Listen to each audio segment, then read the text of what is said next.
When was the last time you felt brand new? Maybe you just got back from a work retreat? Perhaps you enjoyed a holiday with your favorite buddies or girlfriends. Whatever it was, you were enjoying an incredible new sense of self. But what if, while enjoying that moment, your old reality jumped in and started screaming at you? In today's episode of The Sidebar, we are looking at a blog post from July of 2024 by artist and explorer Jeremy Brunansky. He provides a travel log filled with unbelievable chaos. Sometimes we evolve, but the world we exist in does not. What happens when the new and old worlds collide? By the end of today's episode, you'll be able to navigate that change to ensure the new habits and feelings you achieved weren't temporary but permanent. Grab your coffee, tea, or wine. It's time for The Sidebar. So imagine stepping off a plane. You are like completely zen, right? Just returning from this life-changing European vacation. Oh, yeah. That untouchable traveler's high, you just feel completely glowing. Exactly. You are practically glowing. So you stroll up, hand your passport to the customs agent, expecting a quick stamp and, a standard welcome home. Right. But instead, the agent just stops. He looks at you with this visible, deep concern, escorts you completely out of the line, and just straight up confiscates your passport. Which is terrifying. Oh, absolutely terrifying. And you want to know why? Because while you were off, finding yourself in Europe, your family literally reported you to the federal government as a missing person. I mean, it honestly sounds like the setup to some kind of dark comedy. It really does. But it's actually this very real, very jarring collision. It's what happens when a person's evolved internal state crashes into a totally static, panicking external world. And that collision is exactly what we're getting into today. We're doing a deep dive into Jeremy Brunansky's essay, Warsaw to Phoenix, A Curious End, and we're also cross-referencing it with his professional reference guide. Yeah, the reference guide is crucial for context here. For sure. And our mission for this deep dive is to really explore the transformative power of travel. We want to unpack how a journey can physically and psychologically reshape your identity. And maybe more importantly, how the old world that you left behind will inevitably test your new resolve like the absolute second you get back. Exactly. But to really understand the shock of that return, we first have to understand the depth of the piece that Jeremy actually achieved on this trip. Right, because his story gives us this incredible baseline. The contrast between his internal serenity and the external chaos waiting for him is just staggering. So let's start with that baseline. Yeah. We are in Warsaw, Poland.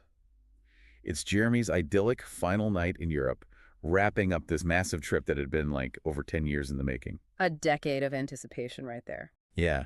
And he's spending the evening sharing this fantastic food and drinks with a charming Ukrainian woman. There is this wonderful, innocent charm to the whole evening, layered with a really genuine connection. Even with what was essentially a pretty massive language barrier. Right. Huge. I mean, they are completely relying on gestures, maybe a little bit of broken Polish looks, and of course, Google Translate. You know, that detail alone tells you so much about his mindset at that exact moment. How so? Well, think about it. When we are trapped in our daily stressed out routines, a language barrier is just a frustrating friction point. You just want to get your coffee and leave. Right. It's just an annoyance. Exactly. But in that traveler's mindset, it transforms into this puzzle that you are actually happy to solve. The friction literally becomes part of the texture of the experience. Oh, I love that. The friction becomes the texture. And that vibe carries right over into the next morning, too. It is just so unhurried and completely serene. The perfect travel morning. Literally. His alarm goes off. He takes his time getting cleaned up. He leaves a film playing softly on Disney Plus in the background, just chilling. No rushing around frantically checking for his passport 10 times. Nope. He packs his carry-on travel backpack, takes one last look around the room, exchanges morning greetings in Polish with the receptionist, and hops into a 15-passenger shuttle van headed to Chopin International Airport.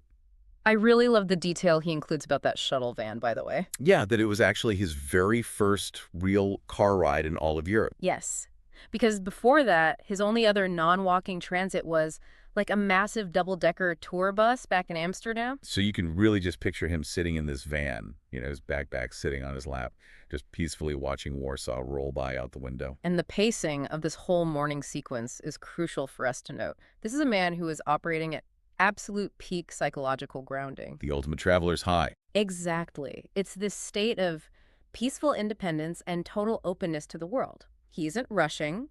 He isn't dreading the airport experience. He is simply present. And I want you, listening to this right now, to just think about a time you might have felt that. Have you ever experienced that profound sense of peace at the very end of a trip? Just kind of floating in that liminal space before reality comes crashing back in. Yes, because it's easy to feel peaceful when you're, sipping drinks in a beautiful Warsaw Square. Yeah.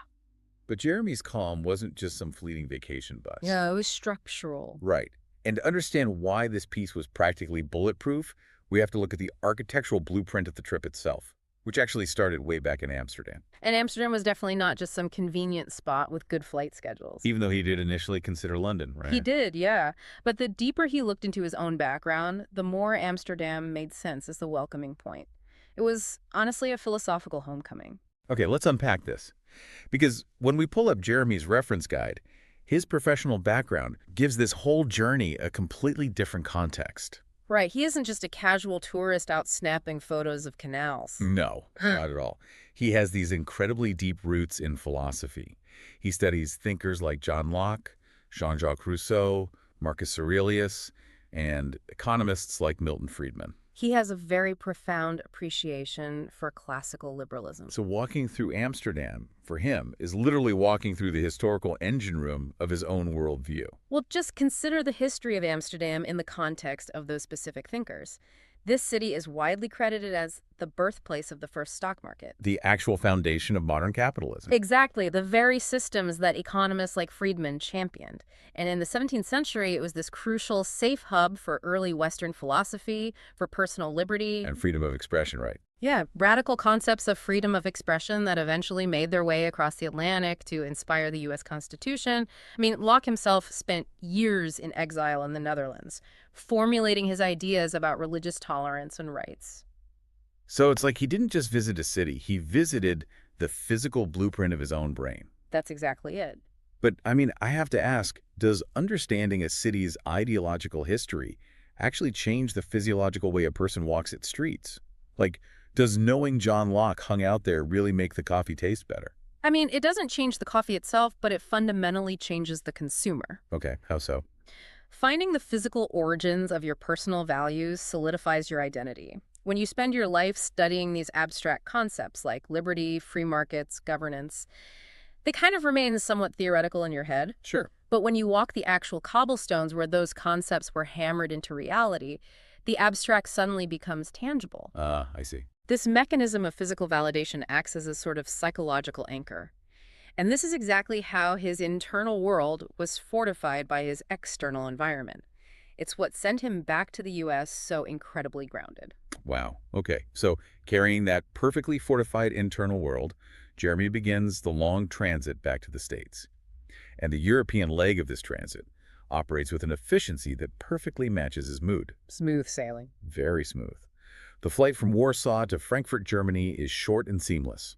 He lands, clears customs to officially be back in Germany, and heads toward his departing gate for the huge transatlantic flight to New York. But here's where the universe decides to throw a couple of minor tests at him. Right. First up, a currency exchange booth, because he has about 80 Polish złotych left over from Warsaw. Which is not a lot of money. No.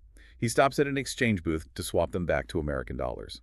At a roughly 4-to-1 exchange rate, we are talking about $20. Barely enough for an airport meal. Exactly. Yeah. But the booth absolutely refuses to do the transaction. They tell him they have a strict 100 zloty minimum. So his money is just trapped by this completely arbitrary bureaucratic rule. And this is a moment where a lot of people would snap. Oh, if I'm standing there coming off a long trip and a booth refuses to hand over my own $20 because of some made-up minimum, I am arguing. I'm demanding to speak to a manager. Oh, for sure. But Jeremy, he just walks away. He doesn't even engage. He just gathers his money, heads to a circular cafe near the gates, orders a few German beers, and hops on the excellent airport Wi-Fi to just pass the time. And it doesn't even stop there. Once he finally boards the flight to JFK, his Bluetooth headphones refuse to sync up. Oh no, a 10-hour flight with no audio. That is nightmare fuel for most travelers. But Jeremy just shrugs, buys a pair of those cheap, flimsy airline earbuds, watches some movies, enjoys a few more German beers, and spends the flight casually flirting with a German stewardess. He is unbothered. Truly. I have to ask, though, is he just drunk on vacation vibes at this point?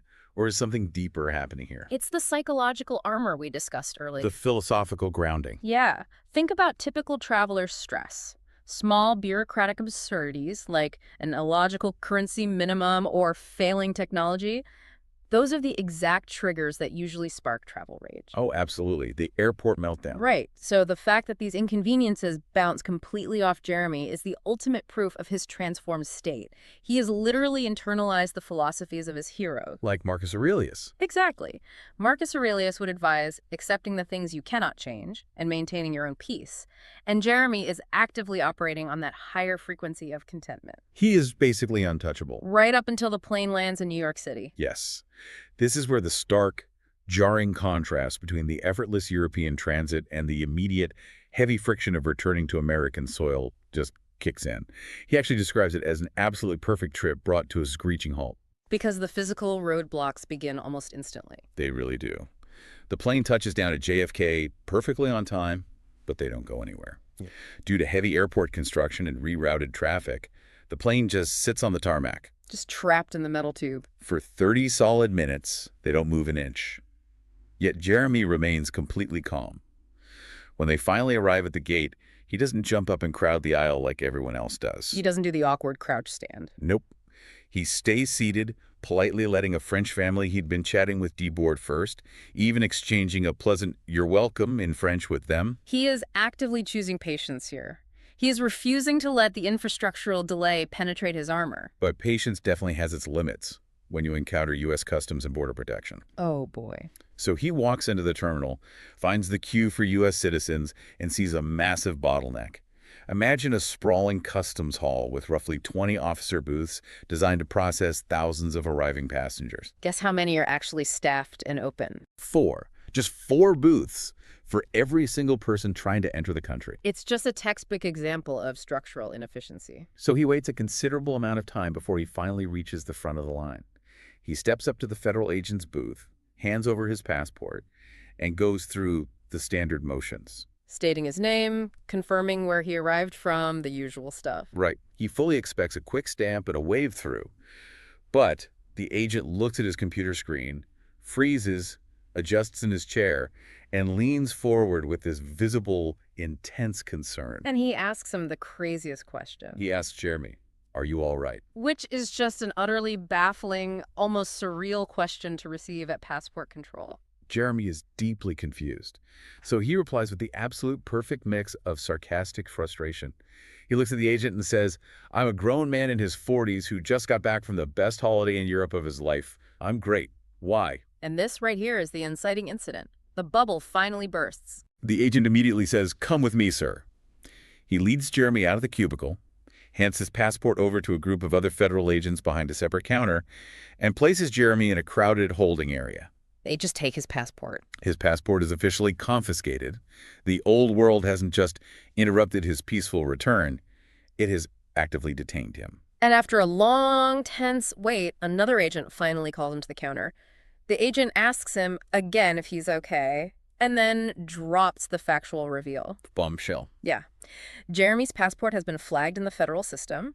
Law enforcement has officially classified him as a missing person. A missing person, while he was actively updating his itinerary and flying internationally. And the source of the report? His own mother. Yep. Here is where the sheer absurdity and just the complete lack of due diligence really comes into focus. Yeah.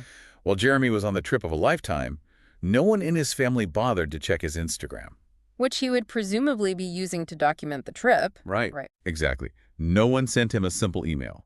No one attempted to call or video chat him on Threema, which is the encrypted global messaging app he literally uses to stay in touch. They bypassed every single logical, direct method of communication. And went straight to filing a federal missing persons report.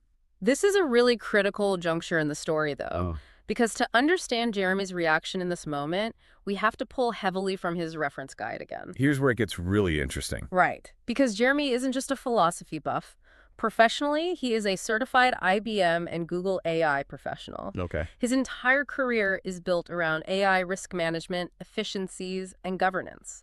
He brings over 20 years of cross-functional leadership experience to the table. So he knows systems. This is a man whose brain is literally wired to build efficient, logical systems and to mitigate risk. Knowing that, his anger at JFK takes on a completely different dimension. This isn't just typical annoyance at an overbearing family. Precisely.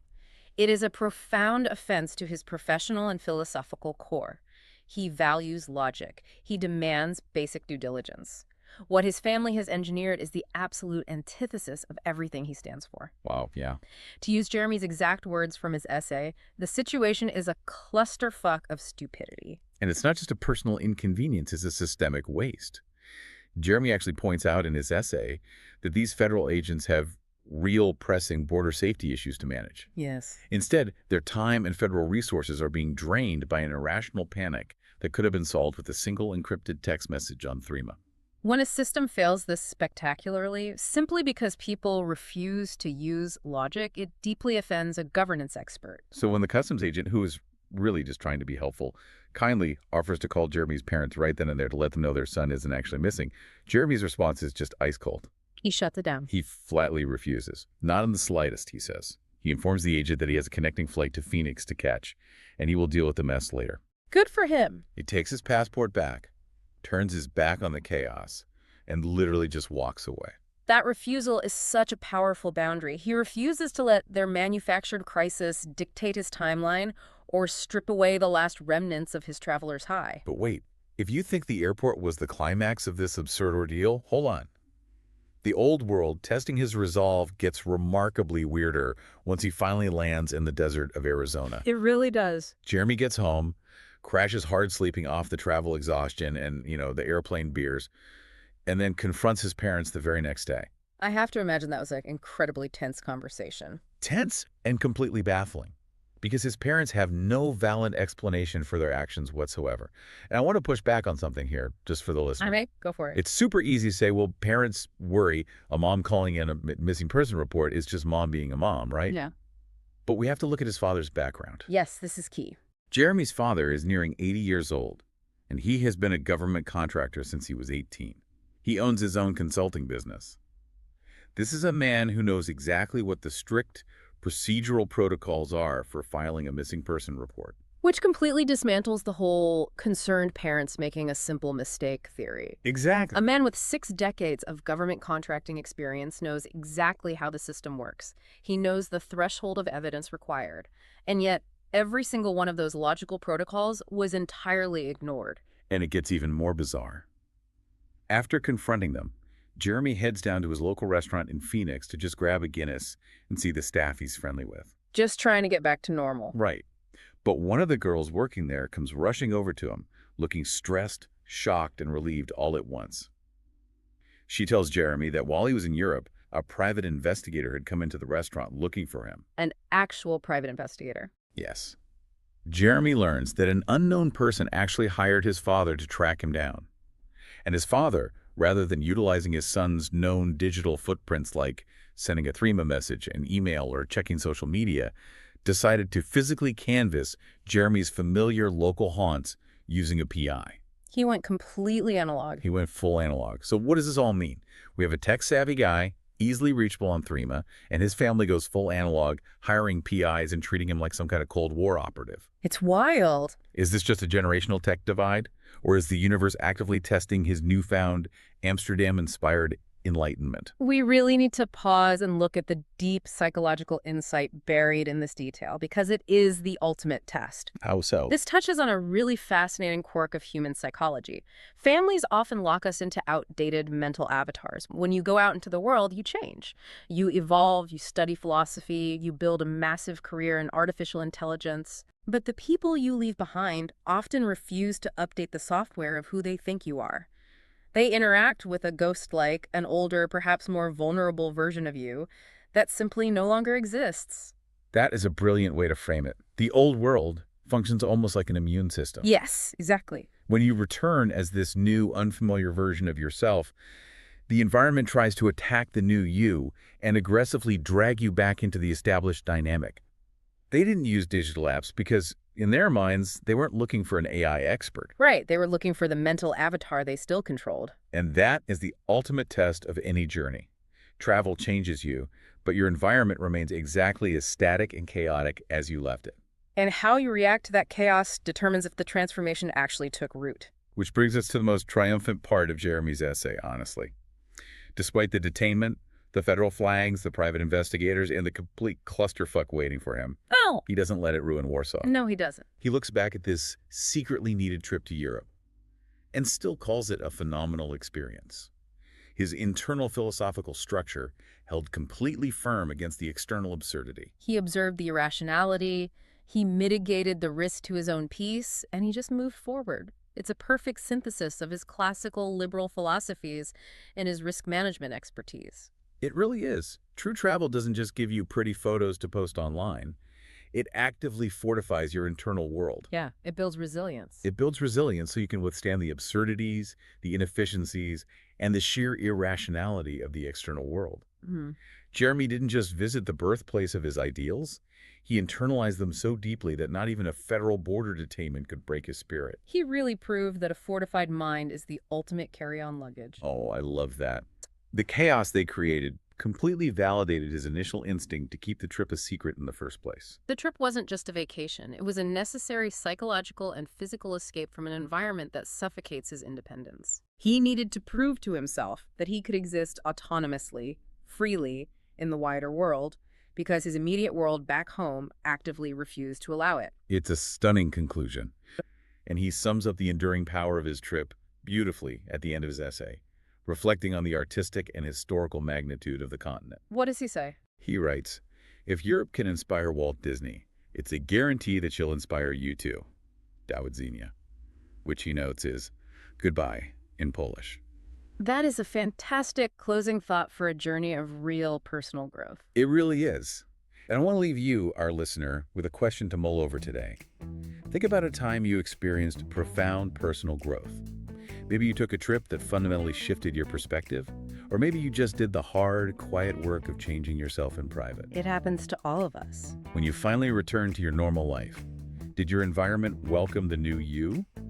Or did it aggressively try to hunt down and drag back the outdated, missing version of who you used to be? It's definitely something fascinating to think about as you navigate your own travels. Absolutely. Thank you so much for joining us on this deep dive. Take care, and we'll catch you next time.